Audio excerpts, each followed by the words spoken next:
परंतु खऱ्या अर्थानं जिथे जीवनाचं कल्याण होतं ते शब्द, कल्याणकारी शब्द ऐकायला मिळत नाही. श्रवणाचा योग दुर्मिळ आहे. म्हणून ज्ञानेश्वरीमध्ये जर एखादा बुद्धिमान आला आणि त्याला जर गोडी निर्माण झाली, त्याचे हे विषय आहेत. नाही तर खळाला आपण खळ आहोत हे मरेपर्यंत वाटत नाही की आपण खळ आहोत. तो ही संसाराची रीत समजतो. चूक करणं, फसवणं, सगळं करणं ही मानवी धर्माची विशेषता आहेत हेच समजतो. आणि आत्ताची जी नवीन कॉलेजची मुलं आहेत, कॉन्व्हेंटची मुलं आहेत, ती भोगालाच जीवन समजतात. म्हणून ही ज्ञानेश्वरी भगवान बाबांच्या कृपेनं आपण ऐकतोय, तुमचं भाग्य आहे.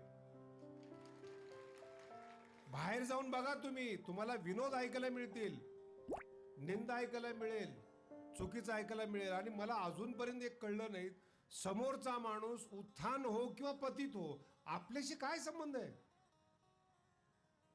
तुम्ही वर्तमानपत्र पहा, बातम्या पहा, एका ती यूट्यूब पाहता पाहता तिथं काय लिहिलं होतं, हे जर ऐकलं नाही तर काय ऐकलं तुम्ही? अरे काही पद्धत आहे का? काय नाही.